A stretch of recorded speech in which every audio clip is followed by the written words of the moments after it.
Olá, esse é mais um vídeo bônus da série Criptografia do Zero aqui do canal Baixa Impedância. No último vídeo eu apresentei o SHA-20 como uma cifra de fluxo moderna. E agora a gente vai se aprofundar nesse algoritmo. Vamos olhar para ele por dentro de verdade, usando um programa que eu mesmo construí. Vamos acompanhar cada etapa, cada operação e entender como o fluxo é gerado. Então vamos lá?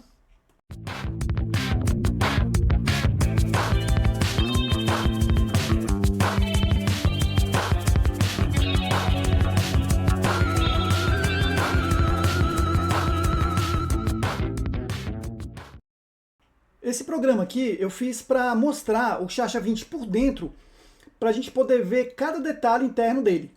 Tá? Os dados que vão ser rodados aqui são reais. Tá? Então ele realmente simula o algoritmo de forma visual. Esse algoritmo ele trabalha com uma chave de 256 bits, então a gente coloca a chave aqui em hexadecimal. Um nonce de 96 bits, a gente coloca ele aqui. E aqui o contador de 32 bits, a gente coloca aqui, tudo em hexadecimal. Então ele vai gerar uma sequência aparentemente aleatória e no final essa sequência de bits vai aparecer em hexadecimal aqui nessa caixa aqui de baixo. Então como é que funciona? O SHA-20 ele trabalha com uma matriz 4x4 de palavras de 32 bits, ou seja, cada célula dessa aqui ó, é um número de 32 bits. Então como é que ele funciona? Quando iniciar, ele vai preencher essas 4 palavras aqui de cima com 4 valores fixos, que é sempre os mesmos, que a gente chama de constantes. Essas 8 palavras aqui a gente vai carregar com a chave. Essa aqui de baixo, aqui do cantinho esquerdo, vai ser o contador e essas 3 aqui vai ser um nonce. Então, uma vez que foi definido esse estado inicial, ele vai entrar nesse bloco aqui, que está esse bloco amarelo. Esse bloco ele vai ser repetido 20 vezes, por isso que o nome é SHA-20. E depois de 20 rodadas, um dado vai sair daqui, né, um estado, esse estado vai estar bem embaralhado. Aí, quando chegar nisso, a gente vê o final. Mas vamos iniciar aqui para a gente ver na prática. Ó, vou apertar aqui, iniciar. Pronto, iniciou. Esses 4 valores aqui são fixos. Esses outros valores aqui, ó, esses 8 aqui é a chave. Ó, pode ver que a chave aqui, ó, 0 até 7. Ó, tá aqui, ó, de 0 a 7. Depois de 8 a F, aqui, ó, 8 a F. Aqui, ó, 8 a F. Até acabar com 31, que é aqui, ó, 31. O contador aqui é 0, e esses 3 aqui de baixo é o nonce. Ó, é o nonce aqui, ó, terminando com CE. Então, esse dado aqui, ó, esse estado inicial, ele entrou aqui, tá vendo? É o mesmo, ó, ele entrou aqui. Daqui, ele passa para cá, ó, aqui por cima. A gente vai ver que tem uma transformação aqui, mas nesse momento ele passa por cima direto aqui. Pode ver que esses dados aqui são os mesmos desse aqui, ó. Agora, ele vai entrar nesse bloco de soma. O que esse bloco faz? Pode ver que esse bloco aqui de cima, ó, ele entra aqui e esse aqui de baixo entra aqui. Ó. Ele vai somar esse com esse. Essa soma é uma soma mod 32. O que significa? Esses números são números de 32 bits. Por exemplo, esse vai somar com esse com esse, esse com esse e esse com esse. Se essa soma resultar num número maior do que um número de 32 bits, o último bit é jogado fora. Ele só pega o resultado de 32 bits. Tá? Então aqui, ó, por exemplo, aqui termina com 74 e aqui termina com DF, esse que entra aqui embaixo. Aqui entra 74 e aqui DF. Então a gente clica aqui em cima, ó 74 e aqui DF. Ó. Esses dois números estão entrando e esse número está saindo. Ó. É muito simples, é soma-soma. Pode ver que o que sai dele é um número aqui que termina com 53. Então vamos voltar. Então aqui está saindo o número que que termina com 53. Esse número está entrando aqui, ó, nesse XOR. Então aqui entra um CE, ó, CE, e aqui um que termina com 53, que é o que a gente viu anteriormente. Ó. Ele faz um XOR bit a bit, a gente já viu isso, né? Então, e sai esse valor aqui, ó. Sai um valor 9D. Então vamos voltar. Então aqui está saindo 9D. Então aqui, ó, o que ele faz? Ele desloca os bits para a esquerda 16 vezes. Ele rotaciona, na verdade, porque os bits que saem pela esquerda, eles entram no lado direito. Então aqui, ó, ele pega cada valor desse aqui, ó, e joga para o lado. Por exemplo, pode ver que aqui, ó, BDCC, ó, BDCC, tá vendo? Ele jogou para a direita. Como cada número desse aqui é 4 bits, jogar 16 bits é jogar 4 caracteres para o lado, ó. Tá vendo? Aí, beleza, volta. Então ele vai fazendo essa lógica aqui, ó. Soma, faz um XOR, desloca. Soma, faz um XOR, desloca. Aqui desloca 16, aqui desloca 12, aqui desloca 8, aqui desloca 7. São operações muito simples. O legal é que são operações fáceis de implementar fisicamente, né? Isso é uma das coisas bem interessantes desse algoritmo. E no final tem esse dado aqui, ó. Aí esse dado, ele entra aqui, ó, passa aqui direto e chega aqui, ó. Ó, pode ver que é o mesmo dado. Termina aqui com A1E. Só que daqui ele não sai ainda, só foi uma etapa. Ele vai repetir isso 20 vezes. Então, isso aqui vai entrar aqui em cima e vai rodar de novo, ó. Eu vou para frente, ó. Ó, vamos olhar aqui, ó. A1E, ó. Aqui, ó. A1E. Então, aquele dado que estava aqui embaixo, agora já estamos na próxima rodada. Ele está aqui. Daqui ele passa para cá. Só que ele passa passando por essa transformação aqui, ó. O que essa transformação faz? Vamos ver, ó. Essa transformação, ela pega o dado que está aqui, que é desse jeito aqui, ó, as palavras. A palavra dessa linha de cima aqui, ela não acontece nada, mas essa linha, segunda linha aqui, ó, ela é deslocada para a esquerda, tá vendo, ó? Ó, esse que tá verdinho aqui vai para o lado, ó. Essa outra aqui, a terceira linha, ela desloca 2 vezes para a esquerda, rotaciona, na verdade, né? E essa última aqui rotaciona 3 vezes para a esquerda, ou rotaciona 1 vez para a direita, que dá no mesmo. Então isso vira isso, ó. Ó, vamos voltar. Dá para ver, ó, que essa linha de cima, ela aparece aqui perfeitamente, do mesmo jeito que ela tá. Essa segunda aqui, ela foi rotacionada, ó. Esse dado aqui, ele aparece aqui, e esses 3 aqui aparecem aqui no canto, ó. Essa terceira linha, esses 2 aqui, ó, aparecem aqui no final, e esses 2 aqui aparecem aqui nesse lado aqui, ó. E essa aqui é essa jogada para a direita 1 vez. Então tá muito simples, ó. É simplesmente uma rotação das palavras. Aí uma vez que chegou aqui, é o mesmo processo, ó. É o mesmo processo até chegar aqui. Então a gente pode apertar aqui e ver, ó, é o mesmo processo. E o legal é que dá para ver os dados, né, os valores, em cada parte do processo.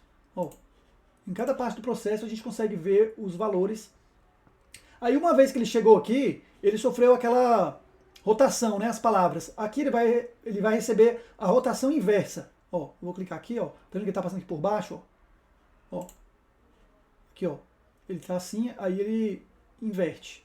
Tá vendo? Mas é muito simples, é uma rotação, né, das palavras de cada linha. E uma vez que ele tá aqui, já ocorreu 2 rodadas. Aí isso aqui vai entrar aqui e vai fazer mais uma rodada. Só que as rodadas ímpares, ele passa direto aqui, ó.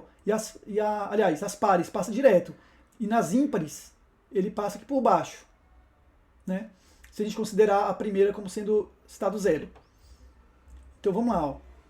Agora vamos para o estado 2. Ó, agora ele passa por cima. Passa por cima aqui. Aí isso aqui vai entrar aqui. Agora ele vai sofrer essa transformação. Vai passar por aqui. Vai sofrer essa transformação inversa de novo. E vai ficar nisso, ó.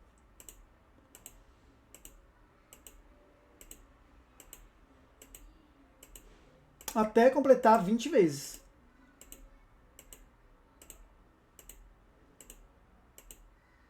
Pronto. Terminou aqui, o dado está extremamente embaralhado.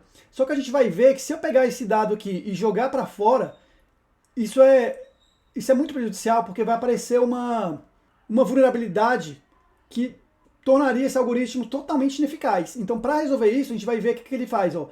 Ele pega esse dado aqui que está bem embaralhado e soma ele com o dado inicial. Ó. E gera esse dado aqui. E esse dado aqui, esse sim, é o que está aqui embaixo. Ó. É o fluxo gerado. Ó, pode ver aqui, ó, 13 é o primeiro byte. Por quê? Porque é o primeiro byte aqui menos significativo da primeira palavra. Ó. 13 DF DC 16. 13 DF DC 16. Depois é o próximo. Pode confundir um pouco, porque aqui aparece os bytes ao contrário, mas é porque primeiro ele solta o menos significativo para o mais significativo. Então é esse.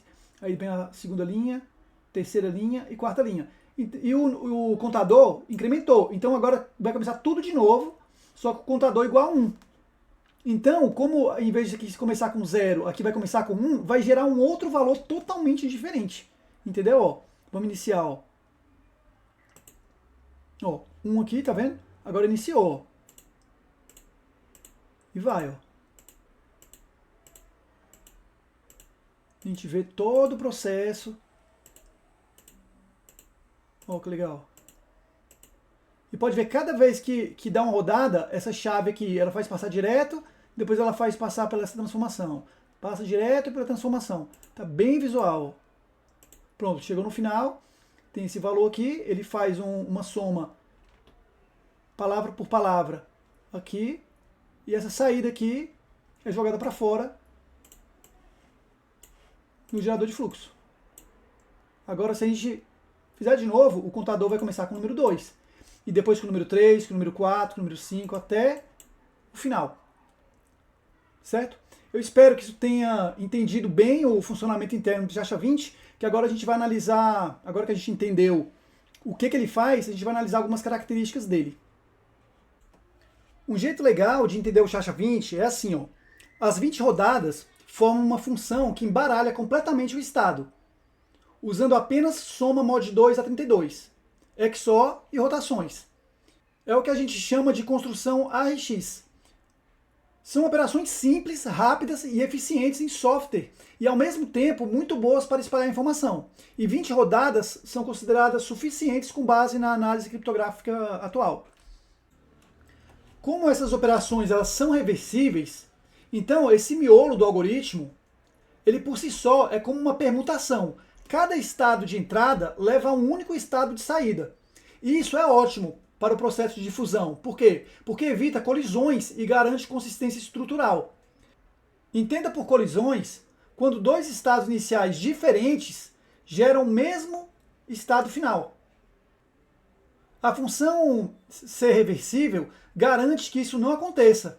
E por que garante? Veja bem, se dois estados iniciais levassem ao mesmo estado final, como esse estado final poderia voltar para quem o gerou? Se é reversível, é porque só pode voltar para um. Mas existe um detalhe importante de projeto.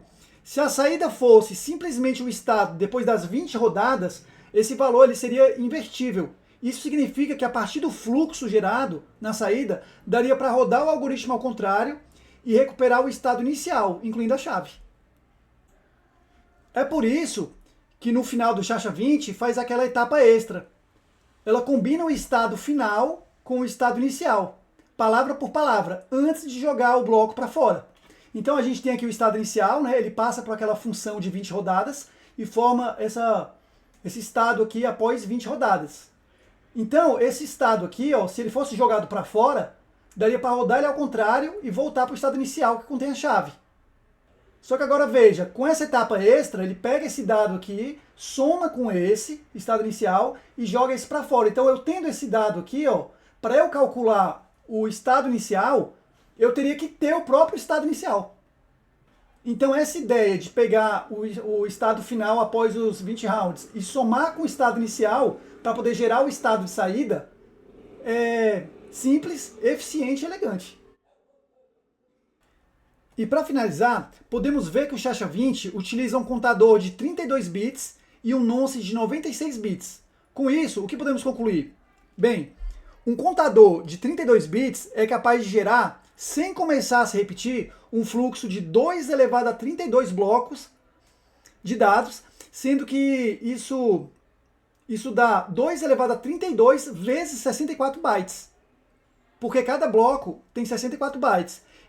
Ou seja, dá 2 elevado a 38 bytes, que equivale a 256 gigabytes de dados. Esse seria o tamanho máximo da mensagem a ser encriptada utilizando um único nonce.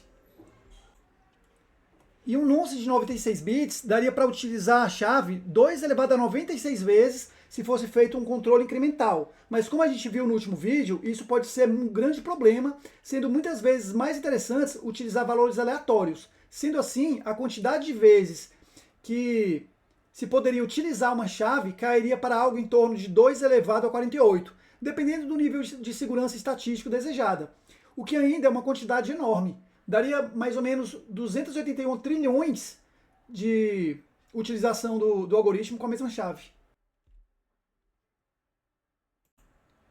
Então é isso, galera. Esse foi o vídeo bônus para vocês entenderem bem o Chacha 20. Se você acompanhou esse vídeo até aqui, não perca os próximos vídeos da série. Deixe seu like, se inscreva no canal e compartilhe o vídeo, porque isso ajuda muito o canal a continuar produzindo conteúdo técnico de qualidade. E se você ficou com alguma dúvida ou tem alguma sugestão, deixe nos comentários. E é isso aí, até o próximo vídeo.